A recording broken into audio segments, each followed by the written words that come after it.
আসসালামু আলাইকুম। সাথে আছি সাব্বির নূর। সবাইকে প্রাইমেটিকের পক্ষ থেকে শুভেচ্ছা জানাচ্ছি। আজকের এই প্রেজেন্টেশনের মাধ্যমে আমরা আলোচনা করব কম্পিউটার অফিস অ্যাপ্লিকেশন একটি প্রোগ্রাম মাইক্রোসফট অ্যাক্সেস।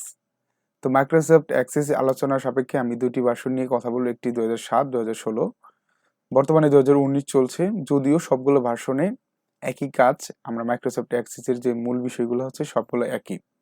তো আমি ইন্টারফেস শুধু একটু ভিন্ন, 2019 ভার্সনে আরেকটু আপডেট ইন্টারফেস নিয়ে আসছি। তো আমরা সেই বিষয়গুলোও দেখার চেষ্টা করব। তো চলুন মাইক্রোসফট অ্যাক্সেস কি এবং কিসের জন্য ব্যবহার করা হয় মাইক্রোসফট অ্যাক্সেস। মাইক্রোসফট অ্যাক্সেস বলতে আমরা আসলে বুঝি একটি ইনফরমেশন ম্যানেজমেন্ট টুল, যেটার মানে হচ্ছে তথ্য সংরক্ষণ করতে পারবে। এবং এই সংরক্ষণ করে আমরা কি করতে পারবো, এখানে আপনারা দেখতে পাচ্ছেন যে আমরা একটি ডেফিনিশন লিখে রাখছি এবং হচ্ছে সেটাই আমি বিশ্লেষণ করার চেষ্টা করছি। তো মাইক্রোসফট অ্যাক্সেস হচ্ছে একটি information management tool that help you store information, যেটা আপনি কি করবে, সাহায্য করবে ইনফরমেশন মানে তথ্য সংরক্ষণ করতে, এবং হচ্ছে সেই তথ্য থেকে আপনি এখান থেকে রিপোর্ট তৈরি করতে পারবেন এবং এই তথ্যগুলো আর বিশ্লেষণ করতে পারবেন। মাইক্রোসফট অ্যাক্সেস হচ্ছে বিশাল একটি তথ্যবহুল ডেটাগুলো কি করতে পারবেন, আপনি একটা সিস্টেমে স্টোর করতে পারবেন। এবং এই মাইক্রোসফট অ্যাক্সেসের মাধ্যমে আপনি যে ডেটাগুলো স্টোর করতেছেন সেই অন্যান্য সফটওয়্যারের তুলনায় এটা হচ্ছে আপনি কি পাবেন, অনেক ইজিভাবে বা ইফিসিয়েন্সি ভাবে কি করতে পারবেন, সেটা হ্যান্ডেল করতে পারবেন। এখন আপনারা জানেন যে আমরা ডেটা বিভিন্ন সফটওয়্যার ইনস্টল করতে পারি, তাই না, মানে ইনস্টল করতে পারি। সো সেই ক্ষেত্রে প্রবলেম হয়, সেই ডেটাগুলো আমাকে অর্গানাইজ বা গুছানো থাকে না। তো ডেটাগুলো যদি আমরা গুছাই রাখতে চাই, অবশ্যই আমাদের কি করতে হবে, মাইক্রোসফটের এই চমৎকার প্রোগ্রামটি মাইক্রোসফট অ্যাক্সেস আমাদের ব্যবহার করতে হবে। তো আমরা মাইক্রোসফট অ্যাক্সেস শুরু করার আমরা প্রথমে ইন্টারফেস সম্বন্ধে জানবো এবং একটি ডেটাবেস তৈরি করব। তো চলুন শুরু করা যাক। আমরা মাইক্রোসফট অ্যাক্সেস একটি ইন্টারফেস দেখে শুরু করি। তো মাইক্রোসফট অ্যাক্সেস 2016তে আমরা যে ইন্টারফেসটি দেখব, চলুন আমরা সেই মাইক্রোসফট অ্যাক্সেসে চলে যাচ্ছি। তো এটি হচ্ছে আমাদের মাইক্রোসফট অ্যাক্সেসের ইন্টারফেস 2016 ভার্সনে। এই 16 ভার্সনে সর্বপ্রথমে আসলে আপনি এরকম একটি ইন্টারফেস দেখতে পারবেন। এখানে আপনি ক্লোজ, মিনিমাইজ, ম্যাক্সিমাইজ করতে পারবেন এবং হচ্ছে এটা মিনিমাইজ হয়ে যাবে। এবং হচ্ছে এই বাম দিকে দেখবেন যে কিছু হোম, নিউ, ওপেন এই ট্যাবগুলো দেখতে পারবেন। আপনি এখান থেকে চলে যাবেন শুধু ব্ল্যাঙ্ক ডেটাবেসে। এছাড়া আপনি বিভিন্ন ধরনের ডেটাবেস তৈরি করে দেওয়া আছে, ওদের ইন্টারফেস তৈরি করে দেওয়া আছে বা টেবিল এগুলো তৈরি করে আছে, যেমন হচ্ছে student, event management, asset, contacts, task management ইত্যাদি। তো আমরা এইগুলো দেখবো না, আমরা জাস্ট চলে যাবো ব্ল্যাঙ্ক ডেটাবেসে, কারণ হচ্ছে আমরা নতুন একটি ডেটাবেস তৈরি করব এবং এর মাধ্যমে আমরা মাইক্রোসফট অ্যাক্সেস প্রোগ্রামটি স্টেপ বাই স্টেপ শিখবো। তো চলুন ব্ল্যাঙ্ক ডেটাবেসে চলে যাই। ব্ল্যাঙ্ক ডেটাবেসে ক্লিক করার পরবর্তীতে আপনার একটি ডেটাবেসের নাম দিতে হবে। তো আমি সেই নামটি দিয়ে নিচ্ছি। আমি সাপোজ হচ্ছে একটি ডেটাবেস তৈরি করব স্টুডেন্টস নামে।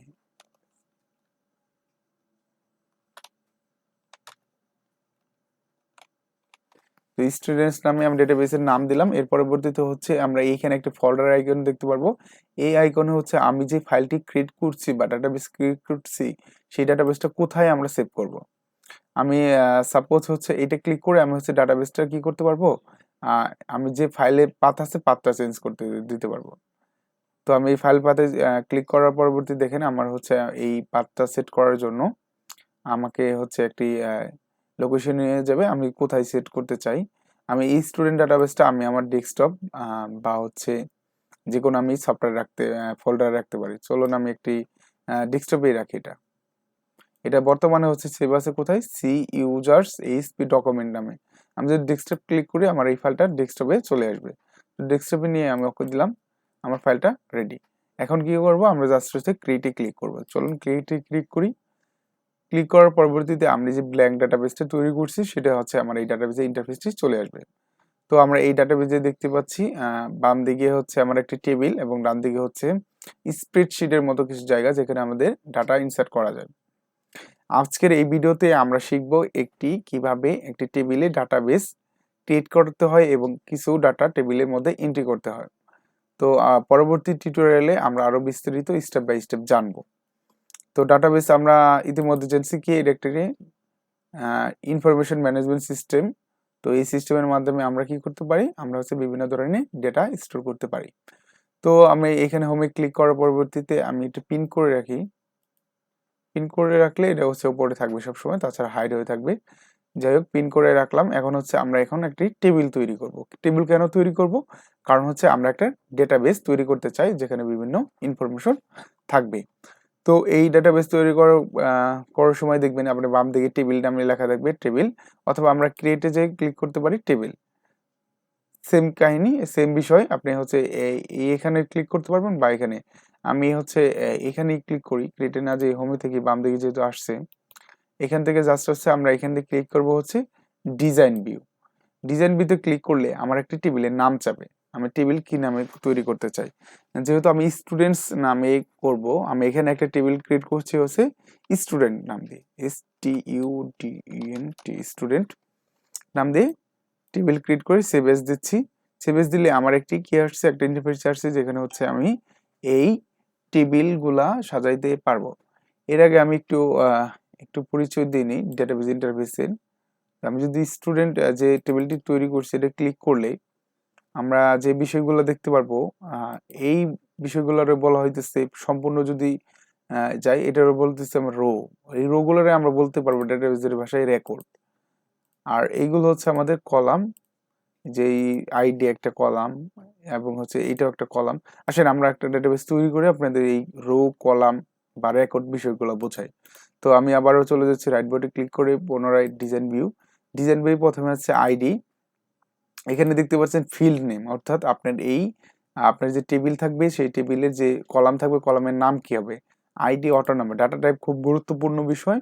এখন হচ্ছে আপনার আইডি। আইডি বলতে আমরা হচ্ছে কোনো একটা আইডেন্টি নাম্বার বোঝাই, তাই না? আইডেন্টি হচ্ছে কোনো স্টুডেন্টের রোল যদি বলি, স্টেপ বাই স্টেপ রুল থাকে 1 2 3 4 5।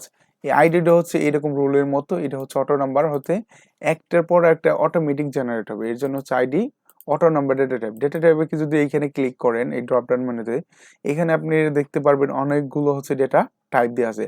এক একটা ডেটা টাইপের এক একটা কাজ। আসলে আমরা একটু দেখি, এখানে গেছে short text, long text, number, large number, date and time, date time, extend, currency, auto number, yes no, OLE object, hyperlink, attachment, calculate, lookup, wizard. এখন হচ্ছে এইগুলো কি, এইগুলো হচ্ছে প্রত্যেকটা ডেটা টাইপ। আসলে আমরা এক একটা করার সাপেক্ষে হচ্ছে কি আমরা স্টেপ বাই স্টেপ জেনে নিই। দেখেন এখানে আমরা যদি এই স্টুডেন্টের ডেটা টেবিলের ডিজাইন ভিউতে আমরা এখানে আসলাম, এখানে এসে আমরা হচ্ছে তিনটি মূলত কলাম দেখতে পাচ্ছি, field name, data type, description. এখন হচ্ছে ফিল্ড নেম হচ্ছে আপনার ফিল্ডের নাম দিবেন, কি নাম থাকবে। তারপর হচ্ছে ফিল্ডের ডেটাটা কেমন হবে, কোন ধরনের হবে, এটি কোনো লেখা হবে, নাম্বার হবে, না কোনো ইমেল হবে, না কোনো ইমেজ থাকবে, ইত্যাদি। তো এই ডিসক্রিপশন হচ্ছে আপনি বলে দিতে পারেন যে এখানে হচ্ছে শুধুমাত্র আইডি নাম্বার থাকবে। আসলে আমরা নতুন একটি বানাই, এটা আইডিটা অটোমেটিক দেওয়া থাকে, জেনারেট করা থাকে। নতুন একটি বানাবো, এটা হচ্ছে আমরা আইডি পরে আমরা এখানে দিতে পারি হচ্ছে নেম। আমরা নেম, যেহেতু স্টুডেন্টের একটি ডেটাবেস আমরা তৈরি করব, অর্থাৎ স্টুডেন্ট ম্যানেজমেন্ট সিস্টেম আমরা একটা তৈরি করব, এর জন্য হচ্ছে আমরা একটা নেম দেব, নেম। নেম এখন হচ্ছে এই যে নেম যে দিলাম ফিল্ডের নাম, এখন এই নেমটা কিরকম হবে, একটা নাম কিরকম হয়। নামটা অবশ্যই এটা হচ্ছে একটা টেক্সট আকার হবে। নাম তো কোন নাম্বার হইতে পারে না, 1 2 কারো নাম নাম হয় অবশ্যই না। তো সেক্ষেত্রে আমরা কি লিখবো, একটা টেক্সট, যেহেতু নাম শর্ট টেক্সটে আমাদের হয়ে যাবে। এখানে আমরা ডিসক্রিপশন দিতেও পারি, না দিতে পারি। তো আমি ডিসক্রিপশন দিচ্ছি না। তারপর নেম, তারপর হচ্ছে কি থাকে একটা স্টুডেন্টের ফাদার্স নেম, ফাদার্স নেম, এবং ফাদার্স নেমের ডেটা টাইপটা কেমন হবে, যেহেতু নাম সেহেতু শর্ট টেক্সট হবে। এরপর কি দিতে পারি, mother's name, mother's name, mother's নেমটাও শর্ট। তারপর কি থাকতে পারে, স্টুডেন্টের mobile number, mobile number data টাইপটা কেমন হবে, মোবাইল নাম্বার ডেটা টাইপটা অবশ্যই কি হবে, নাম্বার হবে। এর পরবর্তীতে আমরা কি দিতে পারি, একটা স্টুডেন্টের কি থাকতে পারে, ইমেল থাকতে পারে, ইমেল। তো ইমেলের জায়গায় আমরা কি দিব, এই ইমেলের জায়গায় আমাদের যে ডেটা টাইপটা দিতে হবে সেটা হচ্ছে হাইপার লিঙ্ক, কারণ হচ্ছে একটা লিঙ্ক এখানে অ্যাড করা থাকবে। এর পরবর্তী আমরা কি দিতে পারি, আমরা দিতে পারি স্টুডেন্টের ফটো বা ইমেজ। এই ফটোর জন্য আমরা যে ডেটা টাইপটা ব্যবহার করব সেই ডেটা টাইপটা হচ্ছে আমাদের অ্যাটাচমেন্ট, আমাদের কোনো একটা ছবি যদি অ্যাটাচ করার প্রয়োজন হয় সেক্ষেত্রে আমরা লিখবো অ্যাটাচমেন্ট। তো হচ্ছে এটা name, father's name, mother's name, mobile number, email, photo. আসেন এই কয়েকটা ফিল্ড নিয়ে আমরা হচ্ছে একটা ডেটাবেস ক্রিয়েট করে ফেলি। এটা হচ্ছে আমরা যদি সেভ করতে চাই তো সিম্পল উপায় হচ্ছে এটা হচ্ছে আপনি ক্লোজ করে দিবেন। ক্লোজের পরে অটোমেটিকলি আপনি একটি হচ্ছে কি একটা অ্যালার্ট বাটনে আপনি চলে আসবে এবং এই অ্যালার্ট বাটনে আপনি কি ডেটাবেসটা সেভ করতে চাচ্ছেন নাকি চাচ্ছেন না? আমরা অবশ্যই চাচ্ছি, এর জন্য দেবো ইয়েস। ক্লিক করলাম ইয়েসে। ইয়েস এ ক্লিক করার পরবর্তীতে যদি আমরা বাম দিকে এই স্টুডেন্টে ডাবল ক্লিক করি তাহলে হচ্ছে আমরা যে ডেটাবেসটা তৈরি করলাম দেখেন চলে আসছে। এখানে আমরা হচ্ছে প্রথমে কি দেব, নাম। সাপোজ হচ্ছে আমি একটা ডেটাবেসে ডেটা এন্ট্রি করব। আসেন তার আগে আমরা একটু বুঝাই নেই আমরা যেটা বুঝতে যাচ্ছিলাম। এগুলার বলতে এই আইডি এগুলো হচ্ছে একটা কলাম, নেম একটা কলাম। এই কলামটা হচ্ছে ডেটাবেসের ভাষায় আমরা বলবো এক একটা ফিল্ড, এক একটা কি বলবো, এক একটা ফিল্ড বলবো। এবং এই যে আমরা একটা কি করলাম, একটা রো, এগুলো হচ্ছে কি এক একটা রো তৈরি করলাম এই ডেটাবেসের ভাষায়। এই সবগুলো রোরই হচ্ছে বলে রেকর্ড। সবগুলো রো মিলে কি হয়, একটা রেকর্ড হয়। এই সম্পূর্ণ দেখেন এই সম্পূর্ণটা ID, name, father's name, mother's name, mobile number, email, এই ইমেজ, এইগুলো যদি থাকে এগুলো সম্পূর্ণটা আমরা বলবো রেকর্ড। আর এইগুলো মূলত আমরা রো বলে থাকি। রোরে আমরা হচ্ছে এক একটা রোরে আমরা ডেটাবেস বলছি এক একটা রেকর্ড, এবং প্রত্যেকটা কলামে বলছি আমরা ফিল্ড। আসেন আমরা একটি রেকর্ড তৈরি করে ফেলি। তো নেমের এখানে আমি যদি দেই আবির, দেখছেন অটোমেটিকলি কি করছে, আইডির এখানে নাম্বার জেনারেট করে ফেলছে আইডি। এবং পরবর্তী সেলে যাওয়ার জন্য আমরা ট্যাব ইউজ করে পরবর্তী সেলে যদি নেই ফাদার্স নেম মোবারক, মাদার্স নেম সাজেদা বেগম, যাই হোক।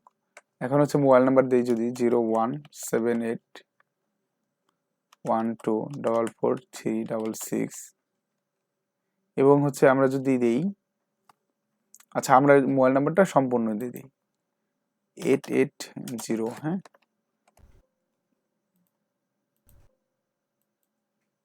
আচ্ছা কি হচ্ছে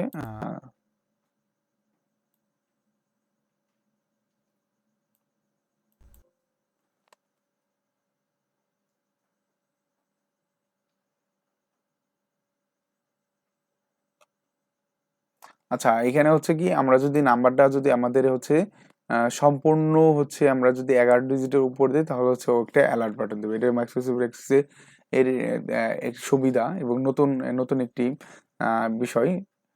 নতুন বিষয় বলতে হচ্ছে নতুন এডিশন করা হয়েছে, যেটা হচ্ছে আপনারা 11টা নাম্বারে যদি বেশি দেন আপনাকে এখানে অ্যালার্ট মেসেজ দিবে।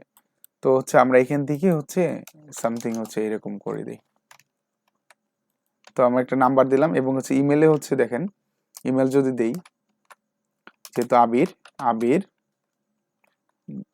আবির সামথিং দিয়ে যদি আমি ক্লিক করি,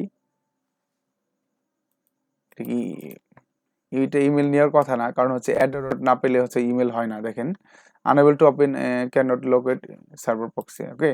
তো হচ্ছে এইটাকে হচ্ছে আমরা এডিট করে হচ্ছে আমরা কি করব, সম্পূর্ণভাবে দেওয়ার চেষ্টা করব। কারণ হচ্ছে যদি অ্যাড্রেস না থাকে কোনো ইমেল অ্যাড্রেস হয় না, এটা মাথায় রাখবেন আপনারা সবাই। আমি যদি লিখি abir@gmail.com, তাহলে দেখবেন আমার একটি ইমেল অ্যাড্রেস সেট হয়ে গেছে। এবং এটা হচ্ছে যে এখানে যে আপনি কি করবেন, একটা ইমেজ সেট করতে পারবেন। আপনি এখানে যদি একটু ডাবল ক্লিক করেন আপনার অটোমেটিকলি হচ্ছে কি হচ্ছে, একটি দেখেন একটা একটা ইন্টারফেস নিয়ে আসছে। সেখানে থেকে আপনি অ্যাড বাটনে ক্লিক করে একটি ইমেজ নিয়ে আসতে পারবেন। এখানে যদি আমরা হচ্ছে একটা ইমেজ নিয়ে আসি ডেস্কটপ থেকে সামথিং, তো আমি যেখানে একটি ইমেজ নিয়ে আসি, আমার সাপোজ আমার ইমেজটা নিয়ে এসে দেখায়। তো হচ্ছে আমি এখানে যদি ক্লিক করি তাহলে দেখবেন যে আমার একটি ডেটাবেস তৈরি করা হয়েছে। এই যে আমরা একটা কাজ করলাম সেটা কি, একটা রেকর্ড আমরা ফুলফিল করে ফেলছি। প্রত্যেকটা ফিল্ডে যে ডেটাগুলো আছে সেখান থেকে আমরা কি করছি, ডেটাগুলো এন্টার করে একটা ফিল্ড তৈরি করছি। এটা হচ্ছে ডেটাবেসের একটা রেকর্ড। এখন সিমিলার ভাবে আপনি যদি আরেকটি করতে চান তাহলে হচ্ছে নেমের এখানে ক্লিক করে হচ্ছে নামটি লেখা শুরু করেন।